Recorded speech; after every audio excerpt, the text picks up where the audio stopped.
3 വർഷത്തെ കാത്തിരിപ്പിന് ശേഷം ഒരു വിവാഹം നടക്കാൻ പോവുകയാണ് അടുത്ത ദിവസം. അത് പയ്യൻ ഒരു പെണ്ണ്. അവരുടെ വിവാഹ നിശ്ചയത്തിന് 2-3 ദിവസത്തേക്ക് മുമ്പേ ഈ പയ്യനൊരു ആക്സിഡൻറ്റ് ഉണ്ടാകുകയാണ്. ഇത് ബൈക്ക് തെന്നിയിട്ട് റോഡിൽ തെന്നിയിട്ട് അടുത്ത് ഓട നിർമ്മാണവുമായിട്ട് ബന്ധപ്പെട്ട എന്താ കുഴിച്ചൊക്കെ ഇട്ടിരിക്കുകയാണ്. അപ്പോൾ അതിലിങ്ങനെ കമ്പി ഇങ്ങനെ പൊങ്ങിയിരുന്ന് പയ്യൻ തെറിച്ച് പോയി വീണ് കമ്പിയുടെ മുകളിലേക്ക് വീണിട്ട് തലയിൽ കൂടെ തലയോട് പൊട്ടിയിട്ട് അകത്തേക്ക് കമ്പി കയറിപ്പോയി. ആലോചിച്ച് എത്ര വലിയൊരു പ്രശ്നമാണ്. കൂടെ ഒരു കൊച്ചുകൊച്ചനുണ്ടായിരുന്നു. പക്ഷെ അവനൊന്നും പ്രശ്നങ്ങളൊന്നുമില്ല, അവൻ രക്ഷപ്പെട്ടു. പക്ഷേ ഇയാൾക്ക് അറിയാമല്ലോ തലച്ചോറിന് എന്തൊക്കെ അപ്പോൾ അതിൽ 70 ലക്ഷം രൂപയോളം ചിലവായിട്ട്. അപ്പം വലിയ പ്രതീക്ഷയൊന്നും ഇല്ലാതെ ഇങ്ങനെ വെൻറ്റിലേറ്ററിൽ കിടന്നു. പിന്നെ പതുക്കെ മാറി വന്നു. പിന്നെ വേറൊരു ഹോസ്പിറ്റലിൽ കൊണ്ടുപോയി. അതിനുശേഷം വലിയ മാറ്റങ്ങളുണ്ടായി. ഇപ്പോൾ പയ്യൻ എഴുന്നേറ്റ് നടക്കാൻ തുടങ്ങി. പ്രശ്നമൊന്നും ഇതായിട്ടില്ല. പക്ഷേ ഈ പെൺകുട്ടി കാത്തിരുന്നു. എല്ലാ സപ്പോർട്ടും കൊടുത്തുകൊണ്ട് ആ പയ്യൻ്റെ ഒപ്പം നിന്നു. അപ്പം അവരുടെ വിവാഹം നടക്കാൻ പോകുന്നു. ഒരു പക്ഷേ ആ ഈശ്വരന്മാർ അല്ലെങ്കിൽ നമ്മൾ വിശ്വസിക്കുന്ന ആ ദൈവം ആ പയ്യനെ തിരിച്ചു കൊടുത്തത് ആ പെൺകുട്ടിയുടെ ആത്മാർത്ഥത കൊണ്ടാവാം അല്ലേ. വലിയ പ്രതീക്ഷകളൊന്നും ഡോക്ടേഴ്സാരും പറഞ്ഞിട്ടുള്ള കാര്യമല്ല. പക്ഷേ ആ കുട്ടി അയാൾക്ക് നൽകിയ സ്നേഹം, അയാൾക്ക് നൽകിയ പിന്തുണ ഉറപ്പായിട്ടും ആ ഒറ്റ കാര്യമാണ് അയാളെ ജീവിതത്തിലേക്ക് തിരിച്ചു കൊണ്ടുവന്നിരിക്കുന്നത്. അതിലാർക്കും സംശയമുണ്ട്? ഒരു സംശയമില്ല. എനിക്ക് നല്ല ഉറപ്പാണത്. കാരണം പലപ്പോഴും വീണു പോകുന്ന ജീവിതങ്ങളെ കൈ പിടിച്ചു കൊണ്ടുവരാൻ പലർക്കും പറ്റത്തില്ല. അതിനുള്ള മനസ്സ് പലർക്കും ഉണ്ടാവില്ല. പക്ഷെ ചിലർക്ക് അതിനുള്ള മനസ്സ് പ്രത്യേകമുണ്ട്. അത് ഈ പെൺകുട്ടിക്കുണ്ട്. അപ്പോൾ അങ്ങനൊരു പെൺകുട്ടിയാണ് ആ പയ്യൻ്റെ ഭാഗ്യം. ആ പെൺകുട്ടിക്ക് വേണ്ടിയിട്ടാണ് അയാൾ ആ കിടപ്പിൽ നിന്ന് എഴുന്നേറ്റ് വന്നിട്ടുള്ളത്. ഇനി ഒരു പ്രശ്നവും ഇല്ലാതെ അവരുടെ ജീവിതം മുന്നോട്ട് പോകട്ടെ അല്ലേ. സാധാരണ എന്ത് ചെയ്യും? ഇങ്ങനെയൊക്കെ ഒരു പ്രശ്നം വന്നു, ആ നിശ്ചയം പോലും കഴിഞ്ഞിട്ടില്ല, അങ്ങനെ ആക്സിഡൻറ്റ് പറ്റി, ശരി, അടുത്ത ഒരു വിവാഹത്തിലേക്ക് പോവും എല്ലാവരും. കാരണം ഇത്ര വലിയൊരു സംഭവം ഉണ്ടായി, ഇത്ര ക്രിട്ടിക്കലായിട്ടൊക്കെ കിടന്നു.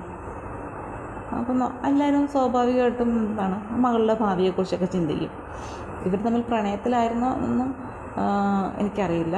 അപ്പോൾ ഇത്രയാണ് എൻ്റെ ഒരു അറിവ് വെച്ച് പറയാം. എന്തായാലും അവർ ശരിക്കും അടുത്തറിയാൻ വേണ്ടിയിട്ടുള്ള ഒരു സമയം കൂടിയായിരുന്നു. ഈ പയ്യന് ഇങ്ങനൊരു അവസ്ഥ വന്നു. ഒരിക്കലും ഇനി അയാൾ അവളെ വിട്ടൊരു ജീവിതം ഉണ്ടാവാൻ പാടില്ല. മനുഷ്യരുടെ മനസ്സെങ്ങനെയാണെന്ന് അറിയില്ല, എങ്കിലും ഞാൻ പറയണം, ഉണ്ടാവാൻ പാടില്ല. ചില മനുഷ്യരൊക്കെ തിരിഞ്ഞു പോകും, പക്ഷെ അത് അങ്ങനെ ആവില്ല എന്ന് നമുക്ക് ഉറപ്പാണ്. കാരണം 3 വർഷം ആ കുട്ടി അതുപോലെ കഷ്ടപ്പെട്ടിട്ടുണ്ട് അയാൾക്ക് വേണ്ടിയിട്ട്. കാരണം നമ്മൾ കരുതുകയാണ് എൻ്റെ പ്രിയപ്പെട്ട ആളിനെ എനിക്ക് തിരിച്ചു കൊണ്ടുവരണമെന്ന് കരുതിയാൽ അവിടെ ഈശ്വരന്മാർ നമുക്കൊപ്പം നിൽക്കും. പിന്നൊരു കാര്യമുണ്ട്, അയാളുടെ പ്രായം വലിയ പ്രായമൊന്നുമില്ല. അപ്പോൾ ആ പ്രായം വലിയൊരു ഘടകമാണ്. ഇപ്പം നമ്മൾ നമ്മുടെ അച്ഛനും അമ്മയും എല്ലാവരും നമുക്ക് പ്രിയപ്പെട്ടവരാണ്. അവർക്ക് ഒരുപാട് വാർദ്ധക്യമായിട്ടുള്ള അസുഖങ്ങളും ബുദ്ധിമുട്ടുകളും കൊണ്ട് കിടപ്പായി പോയി. നമുക്ക് ഒരുപാട് കാര്യങ്ങൾ ചെയ്യാൻ പറ്റും, പക്ഷേ പഴയ പോലെ ആക്കിക്കൊണ്ടുവരാൻ നമുക്ക് പറ്റില്ല. കാരണം അത് അവരുടെ പ്രായത്തിൻ്റേതായിട്ടുള്ള പ്രശ്നങ്ങളാണ് അല്ലേ. ഒരിക്കലും നമ്മളെ മരണം എല്ലാവരെയും കീഴ്പ്പെടുത്തും. അതുപോലെ സംഭവിക്കുകയെന്ന് വെച്ച് കഴിഞ്ഞാൽ നമുക്കതവിടെ നിന്ന് കൊണ്ടുവരാൻ പ്രയാസമാണ്. ആക്സിഡൻറ്റ് ഇപ്പോൾ കൈ ഒന്ന് വീണ്, പ്രായമുള്ളവരൊക്കെ വീണ് കൈക്ക് കാലിനൊക്കെ എന്തെങ്കിലും പറ്റിക്കഴിഞ്ഞാൽ ഓപ്പറേഷൻ ചെയ്യുന്നതിനെക്കുറിച്ച് പറയും. പ്രായമുള്ളവരാണ്, അതുകൊണ്ട് ചെയ്യണോ വേണ്ടോ എന്നൊക്കെ ചോദിക്കുന്നതൊക്കെ ഉണ്ട്. കാരണം നമ്മുടെ ശരീരത്തിലേക്ക് കൊടുക്കുന്ന മെഡിസിൻസ് അത് വർക്ക് ചെയ്യേണ്ട രീതിയിൽ അത് വർക്ക് ചെയ്യാൻ ഉള്ള പ്രാപ്തി ആ ശരീരത്തിനില്ലെങ്കിൽ അത് ചെയ്തിട്ട് കാര്യമില്ലല്ലോ. മരുന്നുകളോട് പ്രതികരിക്കുന്നില്ല എന്നുള്ള വാക്ക് നമ്മളെപ്പോഴും കേൾക്കാറുണ്ട് ഓരോരോ കാര്യങ്ങൾ വരുമ്പോൾ. അപ്പം ആ ഒരു പ്രതികരണം നമുക്ക് കൊടുക്കാനുള്ള ശരീരത്തിന് ത്രാണിയില്ലെങ്കിൽ പിന്നെ നമുക്കതിന് ഒന്നും ചെയ്യാൻ പറ്റില്ല.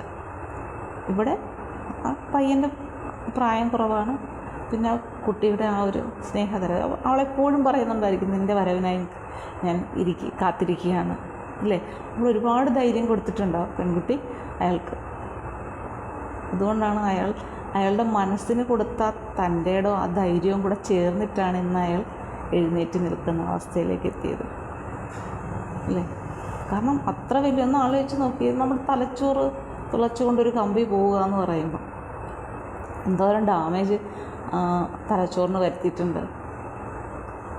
എന്തായാലും നല്ല രീതിയിൽ അവരുടെ ജീവിതം മുന്നോട്ട് പോകട്ടെ എന്ന് ഒരുപാട് ആഗ്രഹിക്കുകയാണ്. അപ്പം വഴക്കും ബഹളവും വിധിയൊക്കെ നടത്തി ജീവിക്കുന്ന എല്ലാ ആളുകൾക്കും വേണ്ടിയിട്ടും അല്ലേ, വഴക്കിട്ട് ചെറിയ ചെറിയ കാര്യത്തിന് വഴക്കിട്ട് ജീവിതം വേണ്ടാന്ന് വയ്ക്കുന്നവർക്കും, ജീവിതം രണ്ടായി പിരിഞ്ഞ് രണ്ട് വഴിയിലേക്ക് സഞ്ചരിക്കുന്ന പങ്കാളികൾക്കും എല്ലാവരും ഇതൊക്കെ ഒന്ന് വായിക്കണം. ഇന്നത്തെ കാലത്ത് നമുക്ക് പത്രം വായിക്കുന്നുണ്ടോ? ജസ്റ്റ് ഒന്ന് ചിലപ്പം പത്രം കിടന്നു കഴിഞ്ഞാൽ ജസ്റ്റ് ഒന്ന് നോക്കും. വീട്ടിൽ സ്ഥിരമുള്ളവർ എങ്ങും പോകാതെ വീട്ടിൽ തന്നെ ഇരിക്കുന്നവരാണെങ്കിൽ പത്രം ഉണ്ടെങ്കിൽ അവർ അരിച്ചു പെറുക്കി വായിക്കും. പക്ഷേ ജോലി തിരക്കൊക്കെ പത്രമൊന്നും വായിക്കാനുള്ള സമയം കിട്ടില്ല. എല്ലാവരും സമയം കിട്ടുമ്പോൾ ആദ്യമേ നേരെ യൂട്യൂബിലേക്ക് പോകും, അല്ലെങ്കിൽ ഫേസ്ബുക്കോ ഇൻസ്റ്റഗ്രാമോ ആ ഒരു മേഖലയിലേക്ക് പോകുള്ളൂ. അവിടെയൊക്കെ ചിലപ്പോൾ ഈ ഇത്തരം ന്യൂസ് വരും. നമ്മൾ ഹെഡിങ് വായിച്ചിട്ട് പോകും. വിശദമായി വായിക്കാവുന്ന സമയമൊന്നും എല്ലാവർക്കും ഉണ്ടാവില്ല. അതുകൊണ്ടാണ് ഞാൻ ഇങ്ങനെയൊക്കെയുള്ള ഓരോ കാര്യങ്ങൾ വരുമ്പോൾ അതിലൂടെ മനസ്സിൻ്റെ കാര്യം പറയാം എന്ന് കരുതുന്നത്. എന്തായാലും രണ്ട് മനസ്സുകൾക്കും ഒരുപാട് എന്താ പറയുക ഇങ്ങനെയുള്ള ചിന്തകളുണ്ടല്ലോ, അങ്ങനെയൊക്കെ ചിന്തിക്കാൻ പറ്റിയ രണ്ട് മനസ്സുകൾക്കും 1000 ആശംസകൾ നേരുകയാണ്. നന്നായിട്ട് നിങ്ങൾ രണ്ടുപേരും ഇനി ഒരു നിമിഷവും പോലും നിങ്ങൾ പിരിയാതെ അല്ലേ, വേദനിപ്പിക്കാതെ ഇത്രയും നാൾ ഈ 3 വർഷം നിങ്ങൾ നന്നായിട്ട് കഷ്ടപ്പെട്ടിട്ടുണ്ട്. ഇനി ഒരു കഷ്ടപ്പാടും നിങ്ങളുടെ ജീവിതത്തിൽ ഉണ്ടാകാതിരിക്കട്ടെ. എന്ത് സംഭവിച്ചാലും ഒരുമിച്ച് മുന്നേറുക. എന്ത് പ്രശ്നം വന്നാലും ഒരുമിച്ച് സംസാരിച്ച് പ്രശ്നങ്ങൾക്ക് പരിഹാരം ഉണ്ടാക്കുക. എല്ലാവർക്കും ഒരു മാതൃകയായിട്ട് തന്നെ മുന്നോട്ട് ജീവിതം നയിക്കണം ഇല്ലേ. നിങ്ങളെന്ന് പറയുന്നത് ഇപ്പം എല്ലാ മലയാളികൾക്കും ഒരു മാതൃകയാക്കാൻ പറ്റുന്നത് തന്നെയാണ്.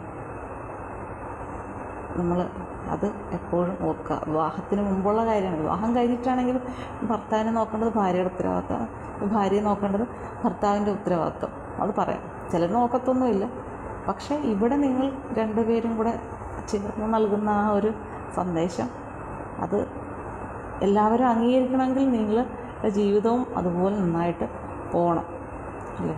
ഒരിക്കലും നിങ്ങൾക്കിടയിൽ ഒരു കലഹവും ഉണ്ടാവാതിരിക്കട്ടെ. ഉണ്ടായാലും അതൊക്കെ അപ്പോൾ തന്നെ പരിഹരിച്ച് നന്നായിട്ട് ഈ ഇത്രയും നാളത്തെ കഷ്ടപ്പാടുകളെല്ലാം മറന്ന് എല്ലാ വിധത്തിലുള്ള സൗഭാഗ്യങ്ങളും നിങ്ങൾക്ക് രണ്ടുപേർക്കും ഉണ്ടാവട്ടെ എന്ന് മനസ്സ് നിറഞ്ഞ് ഞാൻ ആശംസിക്കുകയാണ് എല്ലാവർക്കും വേണ്ടിയിട്ട്. ഓക്കെ.